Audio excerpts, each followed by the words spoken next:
Ok alle zone economiche speciali, ne nascono 2 in Sicilia. Il ministro per il Sud Provenzano firma il decreto.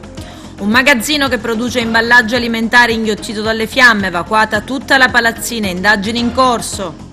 Marito e moglie di Porto Empedocle arrestati, lui tenta di sparare ad un commerciante compaesano, l'arma si sarebbe inceppata, lei è accusata di detenzione di pistola clandestina. Ad Agrigento potranno posticipare il pagamento IMU solo ristoranti e commercianti. Il candidato sindaco Marco Zambuto propone di sospendere la tassa di soggiorno e di sfruttare gli incassi degli anni passati.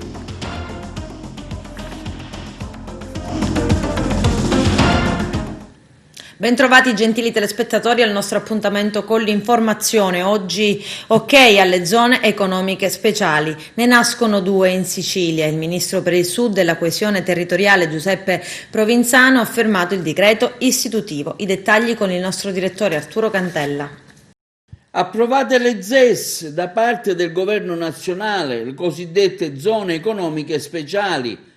In intesa con il governo regionale, la nostra provincia prevede diverse ZES, quelle di Asi, zona Aragona-Favara, il porto di Licata, la città di Palma di Montechiaro, Porto Empedocle con il porto e il suo aeroporto e Ravanusa. Un lavoro, a detto del presidente Musumeci, portato avanti con la collaborazione degli assessorati alle attività produttive e all'economia. L'obiettivo è quello di attrarre investimenti, in particolar modo nei settori della logistica, trasporti, commercio, con una semplificazione amministrativa e sgravi fiscali. L'istituzione della zona economica speciale è destinata a favorire gli investimenti nelle zone individuate, quindi certamente è un punto di orgoglio e del riconoscimento del lavoro fatto che noi abbiamo operato in stretta collaborazione con l'autorità portuale di sistema. I nostri uffici comunali sono stati coinvolti e interessati. Noi abbiamo avuto un riconoscimento pubblico dal dottor Pasqualino Monti, che in questi giorni fra l'altro verrà a Porto Empedocle, attendiamo anche il vice ministro Cancelleri proprio per un tavolo tecnico summit a Porto Empedocle sulle numerose prospettive di sviluppo. Certamente la ZES è destinata più a uno sviluppo industriale, commerciale, e puntiamo però anche allo sviluppo turistico. Infatti sono stati ottenuti grandi finanziamenti per gli imprenditori empedoclini, quindi diciamo che abbiamo fatto la prima fase e la ricostruzione, abbiamo salvato il paese, ora c'è inizia la fase veramente di rilancio e di prospettive per il futuro, e noi non ci vogliamo fare trovare impreparati. Ecco, in questo senso come farete per aiutare i commercianti, per divulgare la notizia? Ma lì poi sono previste tutta una serie di agevolazioni fiscali eccetera, nel dettaglio l'indicazione è nel decreto.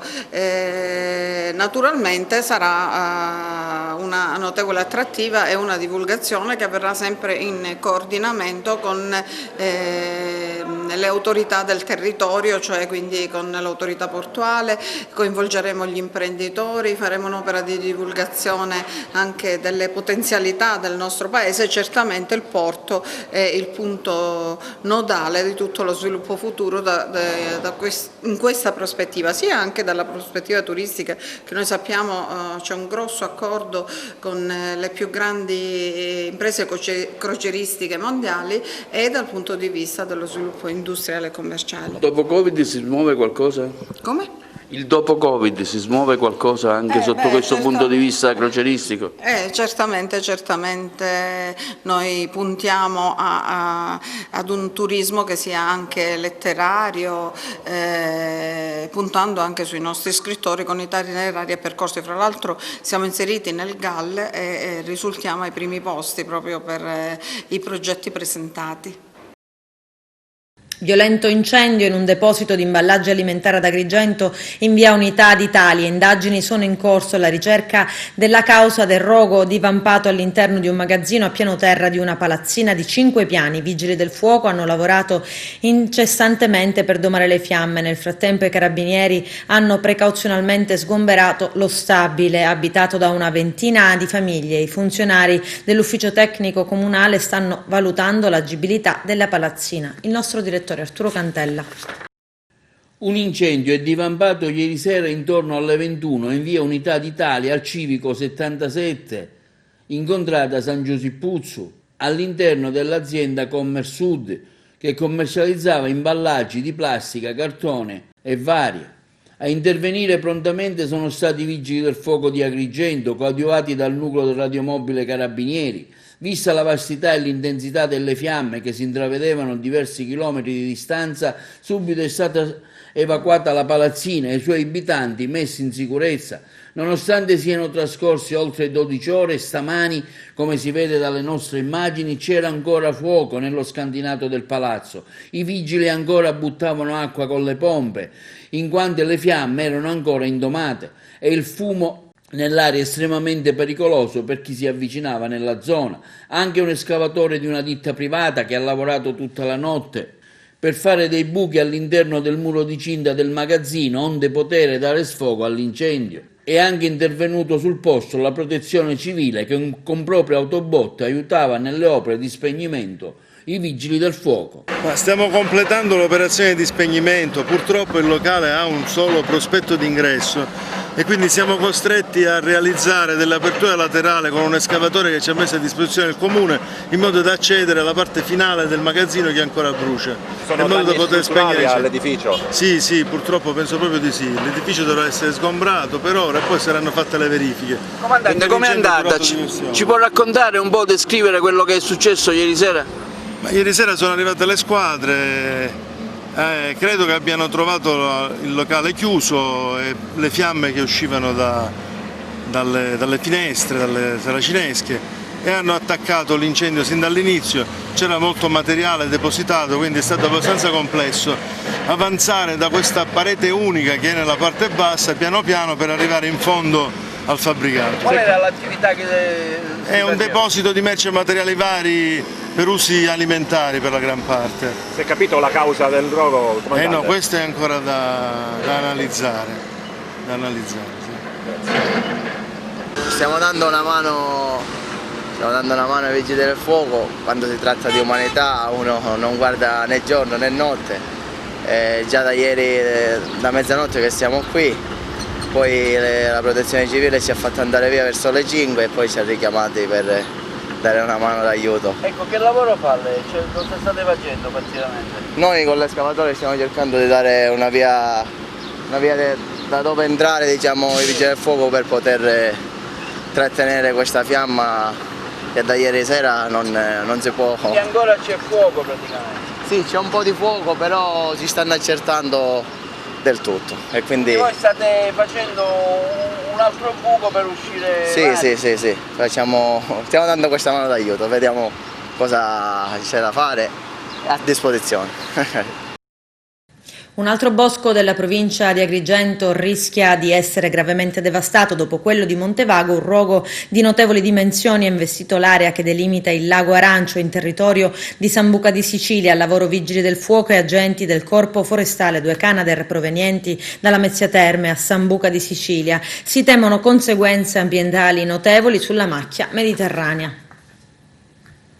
Operazione antimafia dei carabinieri nella provincia di Trapani. 13 arresti e in manette finisce anche Francesco Domingo, boss di Castellammare del Golfo, soprannominato Tempesta, e fedelissimo di Matteo Messina Denaro. Ci sono altri 11 indagati, fra cui il sindaco del paese Nicola Rizzo. I dettagli nel servizio.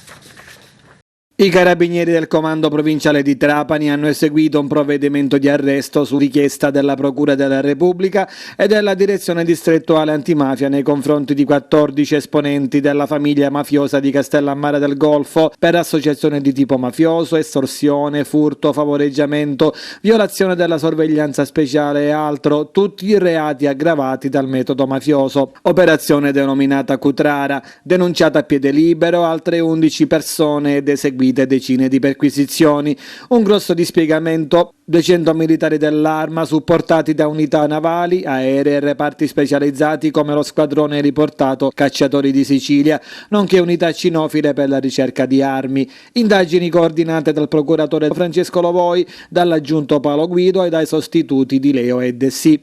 Disarticolata la famiglia mafiosa di Castellammare del Golfo che, nonostante dissidi interni, vede saldamente al vertice il pregiudicato arrestato Francesco Domingo, soprannominato Tempesta, già condannato a 19 anni di carcere per associazione di tipo mafioso e altro, tornato in libertà nel marzo del 2015. Le indagini dei carabinieri hanno dimostrato che dalla scarcerazione Domingo aveva immediatamente riassunto il ruolo di capofamiglia e che disponeva di una nutrita schiera di accoliti, una carica riconosciuta anche dalle articolazioni di Cosa Nostra. Domingo veniva infatti interessato da Francesco Virga, al vertice del mandamento mafioso di Trapani, arrestato nell'operazione Scrigno e oggi raggiunto da una nuova ordinanza di custodia cautelare in carcere per associazione mafiosa ed estorsione. Veniva interessato per costringere, assieme con Diego Angileri, un imprenditore agricolo castellammarese a cedere un vasto appezzamento di terreno nelle contrade di Marsala, ma l'autorità del ruolo del Domingo era riconosciuta anche negli Stati Uniti d'America, ove insediate e sviluppate delle cellule di Cosa Nostra. Le microspie e le telecamere dei carabinieri hanno infatti intercettato visite di esponenti mafiosi della famiglia italo-americana Bonanno di New York che aggiornavano il capomafia castellammarese delle dinamiche e degli equilibri di Cosa Nostra oltreoceano.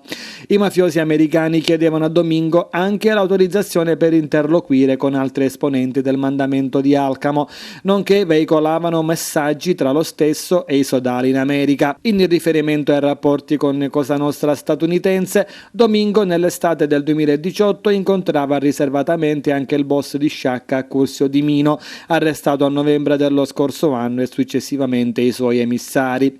La famiglia mafiosa di Castellammare del Golfo è però molto attiva anche nel territorio di competenza, acquisendo la gestione diretta e indiretta e il controllo delle attività economiche. Per quanto riguarda gli altri affiliati arrestati, Camillo Domingo, Salvatore Mercadante, Sebastiano Stabile e Carlo Valenti, commettevano i cosiddetti delitti scopo dell'associazione, vedi estorsioni nei confronti soprattutto di imprenditori agricoli ed edili, che costringevano mediante minaccia o violenza a versare somme di denaro destinate al soddisfacimento dei bisogni e delle esigenze dell'organizzazione mafiosa. Domingo era anche il referente degli affiliati per risolvere le controversie interne alla stessa famiglia, intervenuto anche nel corso di una tentata estorsione attivata da uno degli arrestati, Gaspare Maurizio Mulè, vicino alla fazione opposta al Domingo, nei confronti di un imprenditore di Castellammare del Golfo dal quale pretendeva la somma di 3.000 euro come risarcimento per un licenziamento. A Domingo si rivolgevano anche per recuperare mezzi agricoli rubati ad imprenditori agricoli della zona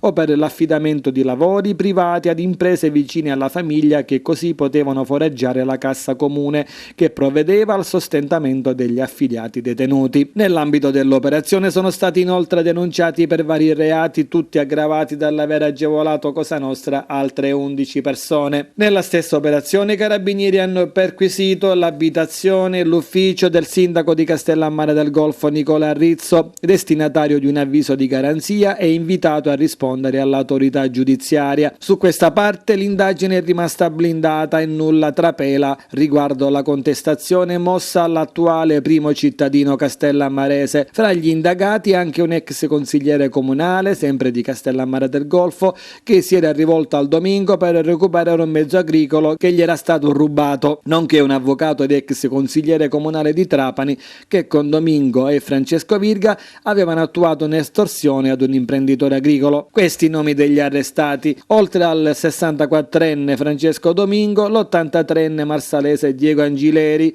finito ai domiciliari anche per il 79enne di Castellammare Felice Buccellato, arresti per il 51enne Rosario Antonino Di Stefano, per il 63enne Camillo Domingo, per il 40enne Daniele La Sala, per il 35enne Salvatore Mercadante, il 54enne Maurizio Gaspare Mulè, il 63enne Antonino Sabella, il 73enne Sebastiano Stabile, finito questo ai domiciliari, il 61enne sempre di Castellammare del Golfo Francesco Stabile, il 42enne Carlo Valenti e il 50enne trapanese Francesco Virga. Provvedimento diretto anche nei confronti del 72enne Benedetto Sottile, deceduto nel 2018. Operazione Ghost in giro anziché lavorare, sospesi dal servizio 10 funzionari pubblici regionali. C'è il servizio. I militari della Guardia di Finanza di Caltanissetta, coordinati dalla locale Procura della Repubblica, hanno dato esecuzione ad una ordinanza di misure cautelari emessa dal GIP presso il locale tribunale che dispone la misura interdittiva della sospensione dall'esercizio di pubblico ufficio da 6 mesi a 1 anno nei confronti di 10 funzionari dell'Ufficio regionale gare di appalto l'Urega, servizio territoriale di Caltanissetta. L'attività di indagine, operazione Ghost, condotta mediante dedicati servizi di appostamento e pedinamento e suffragata da riprese videofotografiche, si legge nella ricostruzione della Guardia di Finanza Nissena, e riscontri documentali, ha consentito di contestare a carico dei funzionari l'ipotesi di truffa aggravata e false attestazioni o certificazioni relativamente alle presenze in servizio, reato quest'ultimo previsto dal testo unico sul pubblico impiego. È stato rilevato che gli indagati, dopo aver timbrato o aver fatto timbrare il badge da colleghi compiacenti, anziché dedicarsi alle mansioni loro demandate, si allontanavano in modo sistematico e consuetudinario dal luogo di lavoro per girovagare per le vie cittadine, recarsi in banca, fare la spesa o dedicarsi ad altre esigenze personali. L'assenza dagli uffici si protraeva anche per 4 o 5 ore su un turno di servizio della durata di 6 ore. In altri casi, in un contesto di generale complicità per attestare falsamente gli orari di servizio, veniva asserito il mancato funzionamento dell'apparecchiatura marcatempo o semplicemente dichiarata la dimenticanza del badge.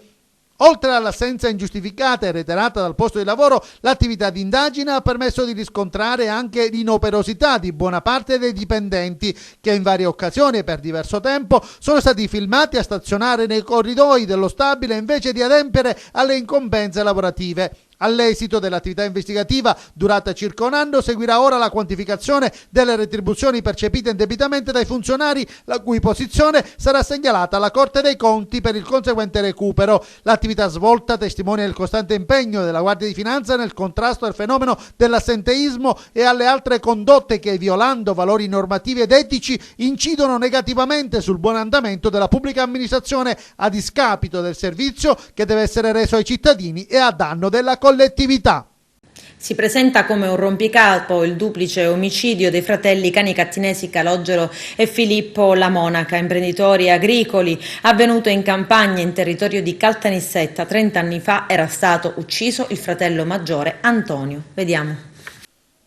Il giallo si infittisce, gli inquirenti cercano di capire in quale direzione rivolgere le indagini, delitto di mafia o altro. Certo, le modalità sembrano escludere che si potesse trattare di un agguato di stampo mafioso, ma può darsi anche che si vogliano sviare le indagini. Ecco perché restano in piedi tutte le piste e le ipotesi possibili ed immaginabili. Calogero La Monaca, ex assessore ai lavori pubblici del comune di Canicattì, e il cadavere con la testa fracassata trovato all'interno del cascinale di campagna di proprietà della famiglia in contrada Deliella, territorio di Caltanissetta. Filippo La Monaca, 74 anni, dovrebbe essere invece il corpo carbonizzato trovato sotto l'auto. Per avere la conferma che si tratti del 74enne, i carabinieri attendono però l'esame delle impronte digitali e altri accertamenti di laboratorio. L'identificazione delle salme, entrambe praticamente irriconoscibili, è stata fatta dai familiari alla camera mortuaria dell'ospedale Santeria di Caltanissetta.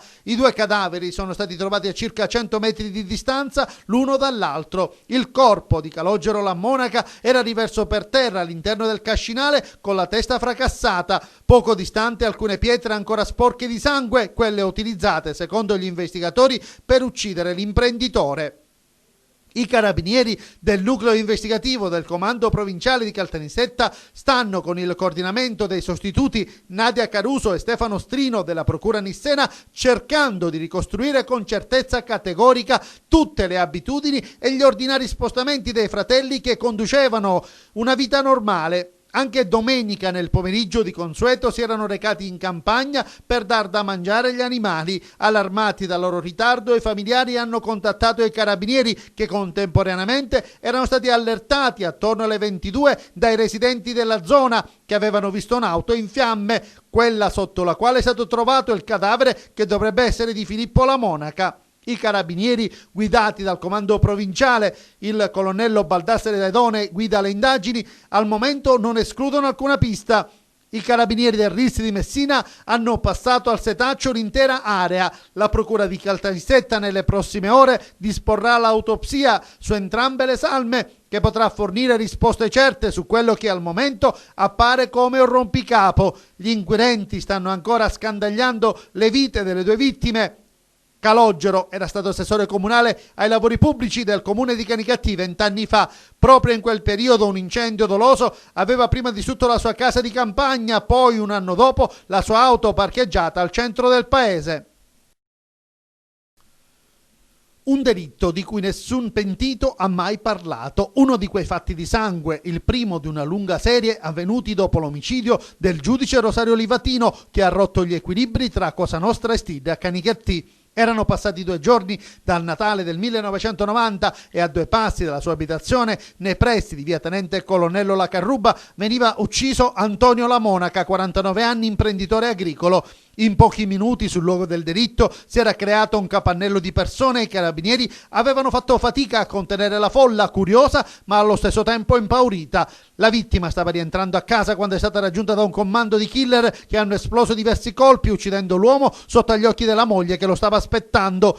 3 mesi prima c'era stato un omicidio eccellente, quello del giudice Rosario Livatino, rivendicato dagli stiddari che volevano liquidare un magistrato scomodo, un inquirente che conosceva bene le dinamiche mafiose della sua città e che aveva indagato anche sui suoi vicini di casa, la famiglia Ferro di Canicattì, considerati capimafia del luogo.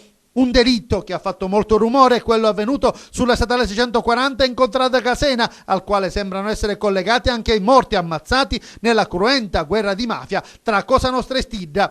E tra questi anche quello di Antonio La Monaca. 2 mesi dopo l'omicidio di La Monaca, a cadere sotto i colpi d'arma da fuoco era stato Giuseppe Di Caro, boss della mafia di Canicattì. 1 mese dopo i rivali cercarono di eliminare anche Calogero, Lillo Di Caro, ma questa volta i colpi non andarono a segno. L'uomo, che attualmente sta scontando una condanna domiciliari, è stato solo ferito ad un occhio. Tentato omicidio avvenuto nel marzo del 1991 e quello stesso anno, era il 14 ottobre, venne ucciso Diego Guarneri, 50 anni, nipote di Antonino Guarneri, anche lui ammazzato 10 anni prima in un agguato di stampo mafioso, ritenuto esponente di spicco della mafia agrigentina. Adesso l'omicidio dei fratelli Calogero e Filippo La Monaca riapre molti interrogativi, probabilmente legati a quanto accaduto 30 anni fa. I carabinieri della stazione di Porto Empedocle hanno arrestato i coniugi Vincenzo Filippazzo, 47 anni, e Antonina Pullara, 44 anni, entrambi della città marinara. Il primo accusato di tentato omicidio, mentre la donna di detenzione di arma clandestina. Secondo la ricostruzione degli inquirenti, la coppia sarebbe stata protagonista di un diverbio con un commerciante compaesano, al culmine del quale, sempre secondo la ricostruzione dei carabinieri, l'uomo avrebbe estratto una pistola con il colpo in canna, tentando di far fuoco all'indirizzo del rivale. L'arma si sarebbe però inceppata. Sul posto i militari dell'arma, che hanno subito ricostruito la vicenda. La donna si trova agli arresti domiciliari. A Licata i carabinieri della locale compagnia sono impegnati nelle indagini a seguito di una lite avvenuta ieri sera tra un uomo di 25 anni del luogo e un altro giovane extracomunitario. Lo straniero avrebbe sferrato una coltellata ferendo alla mano il licatese, soccorso poi in ospedale. I medici hanno suturato la ferita al polso e hanno diagnosticato 30 giorni salvo complicazioni per la guarigione. I carabinieri si avvalgono anche delle immagini registrate da impianti di videosorveglianza nella zona teatro della lite. Spiagge, movida e alcol. I sindaci costieri agrigentini, a confronto con il prefetto di Agrigento Maria Rita Cocciufa, coniugare la libertà di circolazione e di svago con il rispetto delle norme anti-Covid. Il nostro direttore era lì, Arturo Cantella. Prima riunione in prefettura del dopo Covid-19 indetta dal neoprefetto Maria Rita Cocciufa con i sindaci della fascia costiera agrigentina. Oggetto dell'incontro, cui hanno partecipato anche rappresentanti delle forze dell'ordine, è stata la gestione delle libere spiagge e del mare, al fine di meglio coniugare la libertà di svago con il rispetto delle disposizioni ancora in vigore per limitare la diffusione del virus e cercare una uniforme regolamentazione degli orari degli esercizi pubblici circa il divieto di somministrare le bevande alcoliche dopo una certa fascia oraria. All'incontro ha partecipato in videoconferenza anche l'assessore all'ambiente Totò Cordaro e il sindaco di Lampedusa Martello. E in effetti è la prima riunione senza utilizzo di sistemi di collegamenti telematici. È vero che ci sarà in collegamento il sindaco di Lampedusa per ovvi motivi e avremo in collegamento anche l'assessore regionale territorio e ambiente, l'onorevole Cordaro, con cui ho parlato anche nei giorni scorsi, che mi ha dato appunto la sua disponibilità. Diciamo che l'obiettivo è quello di avere un confronto su alcuni temi che sono in realtà comuni proprio a tutti gli enti locali della zona costiera. Uno è quello proprio della regolamentazione dei flussi nelle spiagge libere, cosa sicuramente non semplice, ma io credo che con delle poche regole condivise, che poi sono quelle previste sia dalla normativa, dalle recenti normative nazionali che dall'ordinanza del Presidente della Regione, si può raggiungere magari qualche obiettivo che è sempre quello di evitare gli assembramenti e quindi tutelare la salute di chi legittimamente ha voglia di andare al mare. L'altro tema è un po' quello della cosiddetta movida, che ha assunto delle caratteristiche, connotazioni particolari in questi tempi, perché da un lato siamo tutti molto lieti del fatto che finalmente hanno riaperto gli esercizi pubblici, che hanno ricominciato a lavorare, perché è il segnale che stiamo tornando alla normalità e che quindi le famiglie, i ragazzi tornino ad uscire, a riempire le nostre strade, le nostre piazze. Sì, dobbiamo cercare di organizzare, siamo in piena pandemia. E abbiamo le spiagge ormai libere, noi ad esempio a Cattolica della Crea i divieti sono stati tolti, sia quello di balneazione e quelli del demanio. Abbiamo già messo le zegne per avvisare i cittadini perché si devono mantenere le distanze, vediamo oggi cosa esce fuori e cerchiamo tutti in un modo uguale di collaborare per cercare di dare tranquillità alla popolazione. Finalmente arrivano i finanziamenti per le spiagge?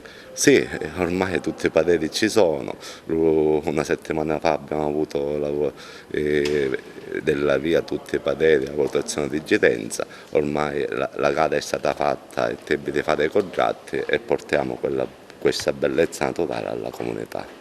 Sicuramente già si sta attrezzando, però ritengo utile questa riunione appunto per dare uniformità all'azione amministrativa e quindi regolarci tutti nella stessa maniera.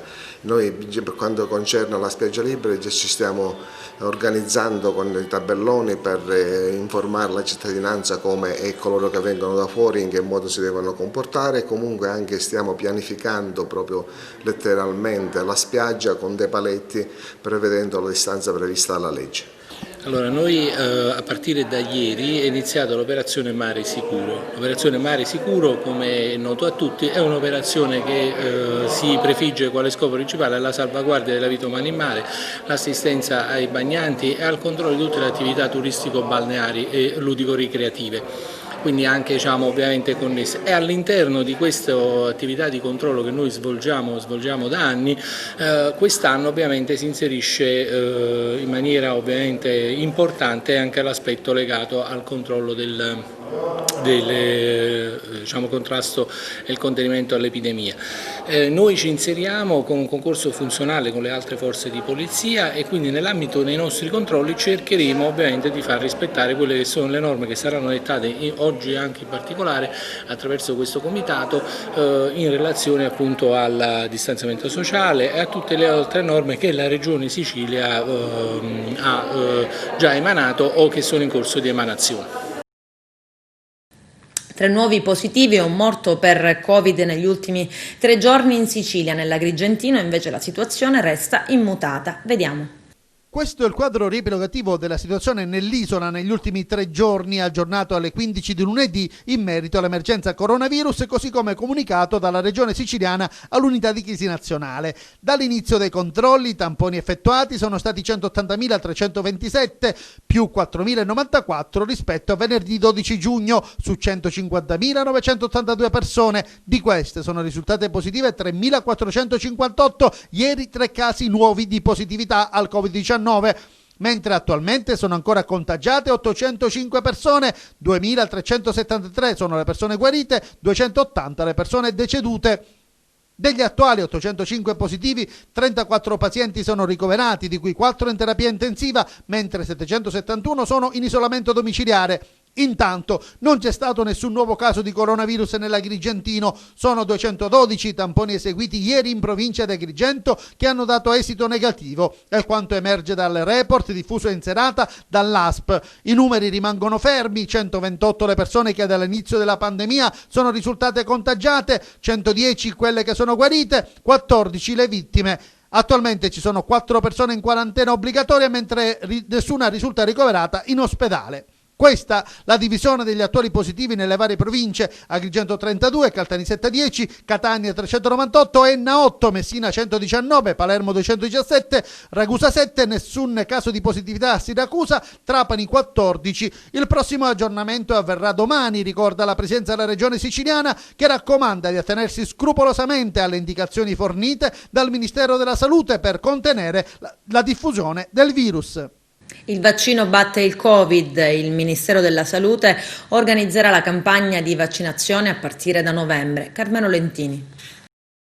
Era la notizia che tutti attendevano con grande apprensione ed oggi si è sparsa in un battibaleno.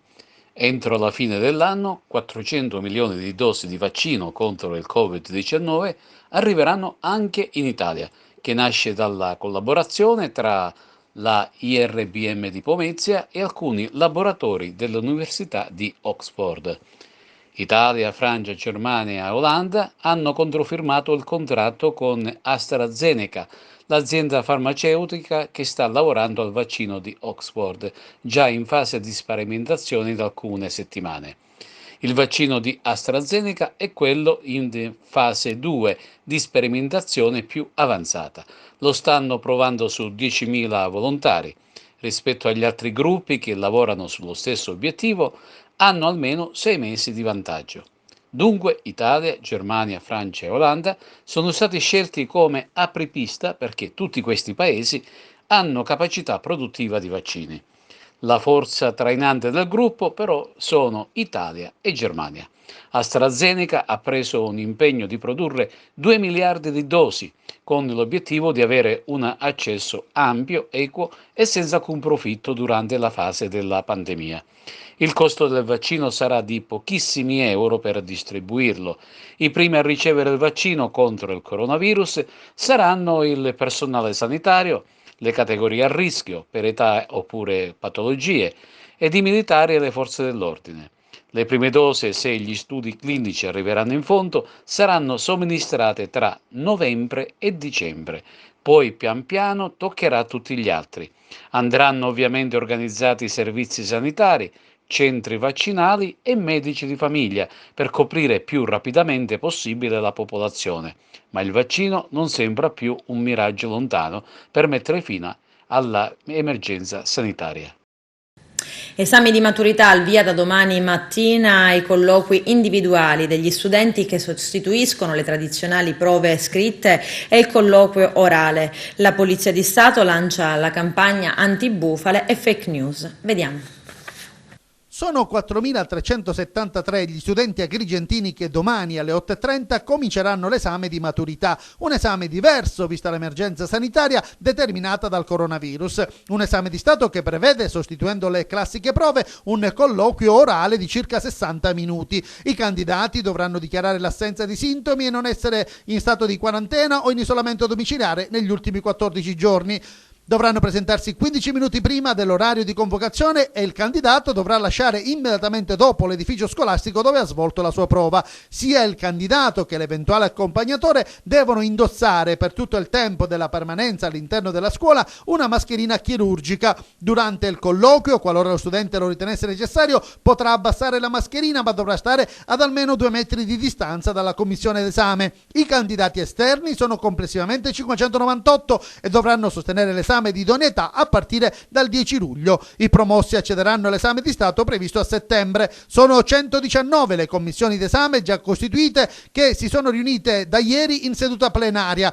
Intanto la Polizia di Stato ha avviato la campagna di sensibilizzazione contro fake news, bufale e leggende metropolitane legate agli esami di maturità. Cari ragazzi, controllate sempre le fonti delle notizie, leggete gli articoli per intero e fate attenzione alla data di pubblicazione. È fondamentale sempre essere aggiornati e consultare notizie sui siti ufficiali, diffidando da messaggi o news che non siano direttamente verificabili attraverso la fonte di provenienza. E anche se questa maturità sarà diversa dalle precedenti, noi non vogliamo far mancare il nostro grande in bocca al lupo a tutti voi. L'iniziativa antibufale di Polizia di Stato e Scuola.net serve proprio per veicolare i messaggi corretti e sgomberare il campo da quelli errati. L'esame di maturità è un appuntamento molto importante per i ragazzi e per questo è necessario che mantengano la serenità necessaria per affrontarli. Le false notizie invece possono portare a sterili distrazioni e specie in un momento storico come quello attuale si corre il rischio che i più giovani perdano la concentrazione che merita uno degli appuntamenti più importanti della loro vita da studenti.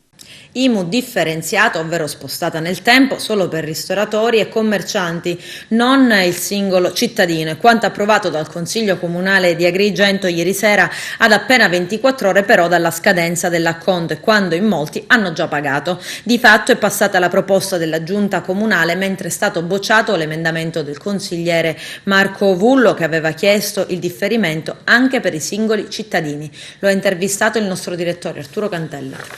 Marco Vullo, consigliere comunale ad Agrigento, oggi si dovrà pagare l'IMU obbligatoriamente. Nei cittadini c'era la speranza di un rinvio dovuto magari a questo momento negativo del Covid, ma alla fine il Consiglio Comunale sovrano ha deciso che oggi bisogna pagare solo qualche piccola eccezione. Quale?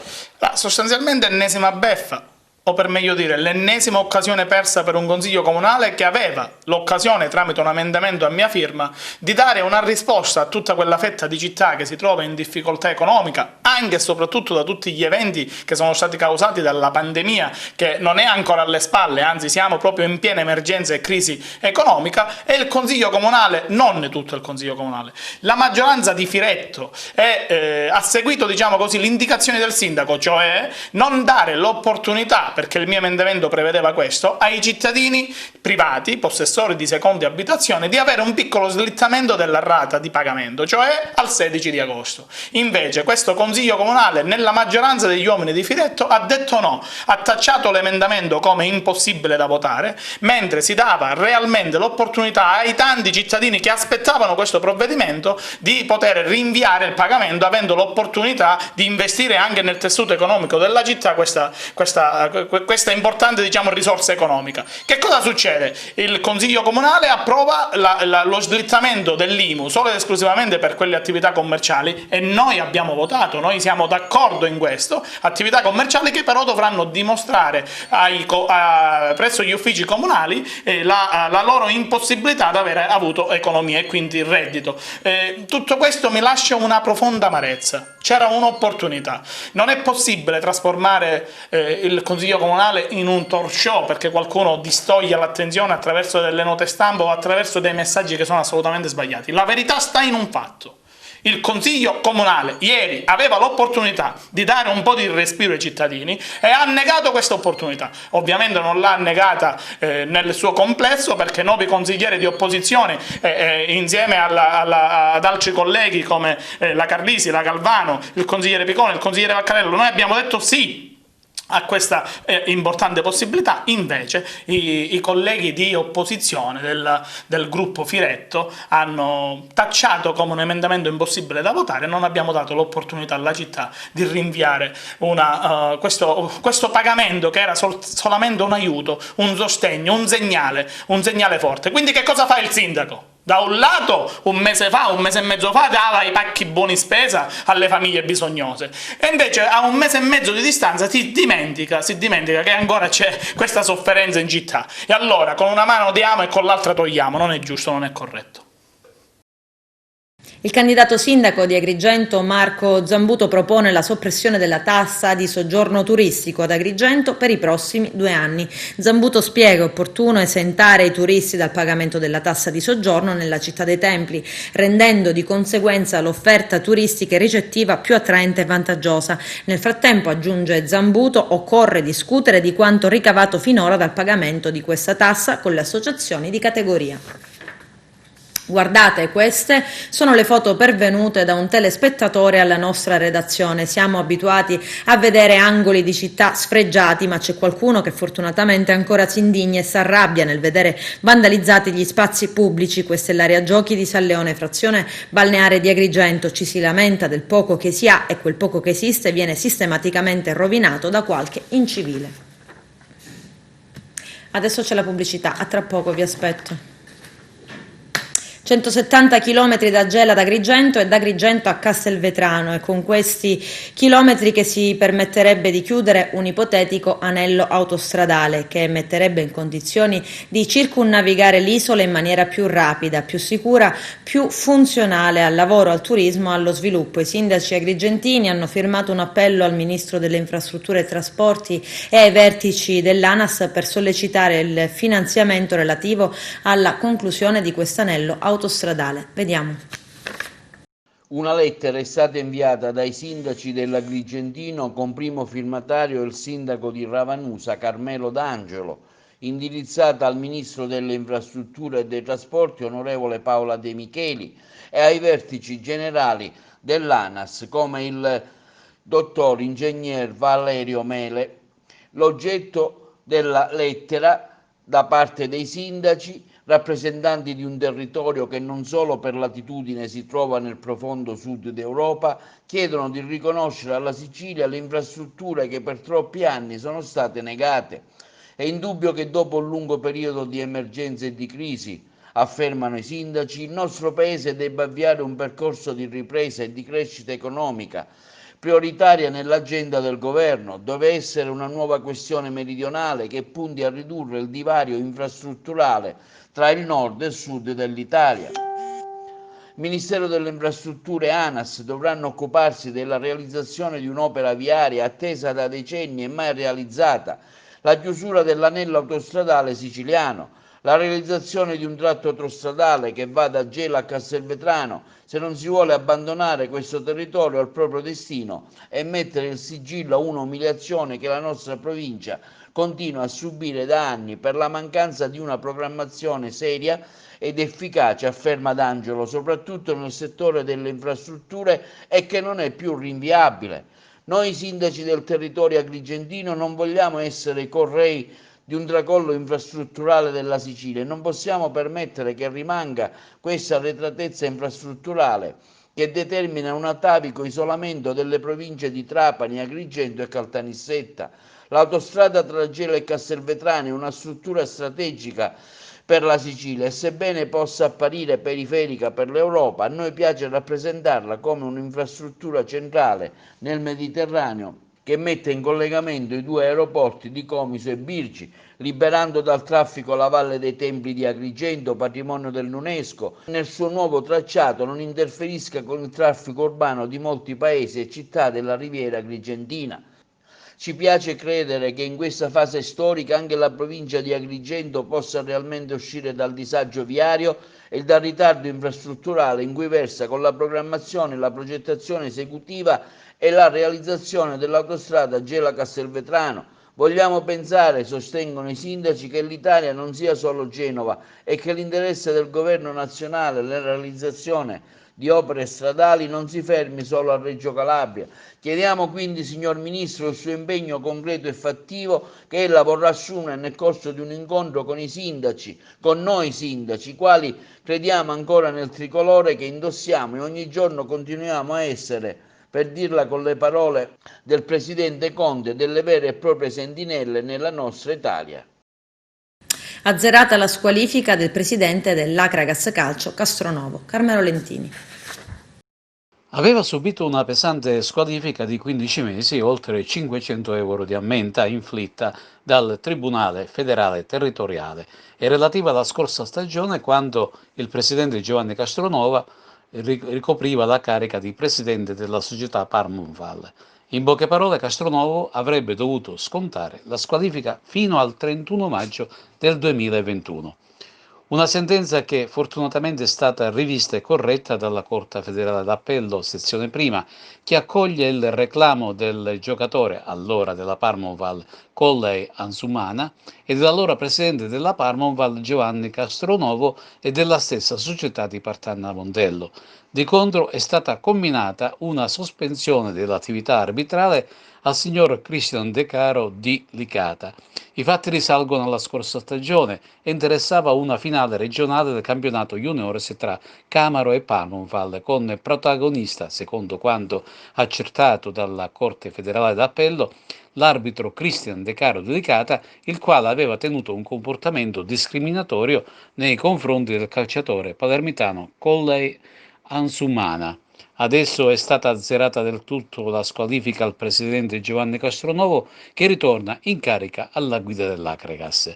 Il massimo dirigente biancazzurro è stato assistito unitamente alla Parmonval dall'avvocato Marco Sabato del Foro di Palermo, che ringrazia per la professionalità e dedizione dimostrata. In libreria Fake News tra scienza e fantascienza, il nuovo libro di Francesco Pira e Raimondo Moncada. C'è un video. Fake news è un esperimento, è un tentativo di far riflettere con la forza della ragione, ma anche con l'ampiezza del sorriso. Insieme a Raimondo Moncada abbiamo capito che potevamo solo così tentare di esorcizzare il potere delle fake news che modificano i cervelli, che manipolano la realtà, che creano verità altre, con il lupo che diventa agnello e con l'agnello che diventa lupo. È insomma un tentativo, come ha scritto nella prefazione molto bene Stefano Vaccara, direttore della Voce di New York e professore di una delle più prestigiose università americane, un tentativo proprio durante la pandemia per trovare un vaccino per immunizzare tutti quanti dalle fake news. Così io ho provato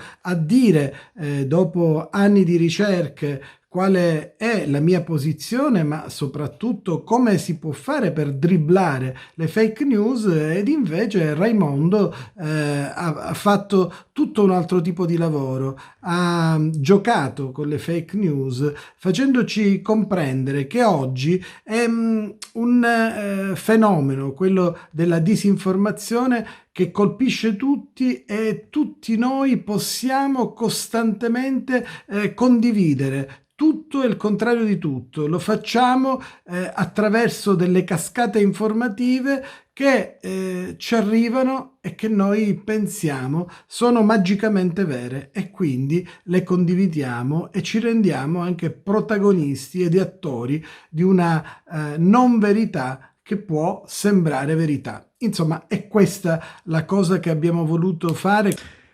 Come distinguere le fake news vere dalle fake news false?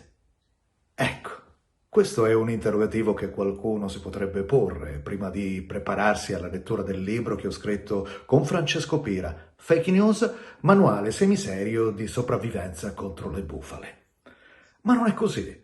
L'interrogativo è fuorviante, perché le fake news sono tali e basta, come il nostro libro che tratta sì di fake news, ma non è una fake news. E lo dico e non lo nego, è perché qualcuno sui social ne ha pure messo in dubbio l'esistenza. Ecco, il dubbio. Suscitare il dubbio in tutti i lettori, nostri follower, per non prendere per vero ciò che è falso e falso ciò che è vero. Questo, ora che ci rifletto bene, è il principale obiettivo del nostro manuale semiserio, tra scienza e fantascienza, per sopravvivere consapevoli e sorridenti in un mondo sempre più imbufalito e imbufalizzato, dove circola di tutto e ognuno ti vorrebbe convincere della sua verità, e che si sono moltiplicate a dismisura confondendoti. Uno strumento utile per capire e prendere coscienza di questo periodo storico, il bufalesimo, e avere tutto l'armamentario per uscire vincitori da una battaglia che oggi come oggi, ma anche ieri come ieri, sembra una battaglia persa. Francesco Pira, da par suo, si è occupato di scienza, io da par mio soprattutto di fantascienza, perché ci vuole anche la fantascienza per smascherare le bufale e neutralizzarle con bufale più grosse, presentate onestamente, palesemente, ironicamente come tali. E lo diciamo mettendo le mani avanti e non indietro per non andare a sbattere la testa. Ci hanno fatto credere di tutto, che il cielo è azzurro, che le banane sono gialle, che l'arancia è arancia. Ed è così, ma non per tutti. Un giorno con Francesco ci siamo detti: a un mondo diventato per taluni piatto manca la pietanza. Una pietanza che sul piatto si veda, si annusi, si tocchi. E ci siamo messi all'opera, scrivendo realmente un libro, e a 4 mani, 2 io e 2 Francesco. Sottolineo realmente. Perché anche la realtà, se non sostenuta come reale, può diventare irreale e l'irrealtà reale. Noi l'abbiamo scritto e siamo riusciti a pubblicarlo in un momento tra l'altro complicato, convincendo l'editore Antonio Liotta di Medinova che l'umanità aveva urgente bisogno di un efficace vaccino e che la nostra opera avrebbe salvato il pianeta, battendo pure il record dei libri più venduti e più letti a livello internazionale. Ci siamo riusciti. Io ci credo, ne sono convinto, nella mia immaginazione. Oltre 7 miliardi di copie stampate per questo mondo e altrettante per un altro mondo possibile. Niente male come fake news, leggetelo, leggeteci. È tutto vero, se non lo considerate falso. Ma siamo realmente sicuri? Giornata mondiale delle tartarughe, la plastica e il dramma delle tartarughe marine nel Mediterraneo. C'è il servizio. Il 16 giugno è la giornata mondiale delle tartarughe. Il WWF da tempo ha avviato iniziative rivolte alla tutela e alla salvaguardia di questi splendidi animali. Le tartarughe marine sono proprio fra le specie tutelate dalla campagna Generazione Mare, grazie alla quale per il 3° anno il WWF sta coinvolgendo volontari, cittadini, ricercatori, aziende, pescatori, aree marine protette, tutti uniti per difendere la bellezza, le risorse e il valore economico delle risorse del Mar Mediterraneo. Dall'inizio di giugno poi sono in corso le attività di monitoraggio in cerca dei nidi sulle coste della Sicilia, Calabria, Puglia, Basilicata e Toscana, che continueranno per tutta l'estate. La stagione si è aperta con dei segnali che fanno ben sperare, visto che in pochi giorni in Sicilia, in provincia di Siracusa e Ragusa, sono stati individuati e messi in sicurezza ben 5 nidi di caretta caretta. In occasione della giornata mondiale delle tartarughe, il WWF punta l'indice contro la plastica in mare. Ogni giorno nel Mediterraneo, per ogni chilometro di litorale, si accumulano in media 5 kg di rifiuti plastici. 570.000 tonnellate di plastica finiscono annualmente nelle acque del Mar Mediterraneo. L'emergenza plastica affligge tutte le acque del pianeta, ma il Mediterraneo ha una differenza fondamentale. Essendo un mare chiuso, le correnti fanno tornare sulla costa l'80% dei rifiuti di plastica. L'Europa è il secondo produttore mondiale di plastica, segno che in molti casi non viene smaltita in modo corretto e efficace. Le tartarughe marine sono certamente tra le specie maggiormente soggette a intrappolamento e ingestione di plastica. Nel Mediterraneo possiamo ritrovare 3 delle 7 specie di tartarughe marine presenti nel mondo, tra queste la tartaruga comune caretta caretta, che nidifica lungo le nostre coste. I principali pericoli per la sopravvivenza delle specie di tartarughe marine presenti nel nostro mare risultano essere legati all'attività antropica: pesca, turismo intensivo, contaminazione e intrappolamento nei rifiuti. L'esistenza di questi animali, fatta eccezione per la nascita e la deposizione delle uova, si svolge completamente in mare aperto. Uno studio ha rilevato che l'80% delle tartarughe caretta del Mediterraneo ha ingerito rifiuti di plastica. Tentativo di ovo deposizione a Cannatello, spiaggia di Agrigento. Il video dell'associazione ambientalista Mare Amico. Forse per la poca spiaggia o per la presenza umana, la tartaruga ha ripreso il largo. Con questo è tutto, termina qui l'edizione del telegiornale. Grazie per la gentile attenzione e per essere stati con noi. A presto.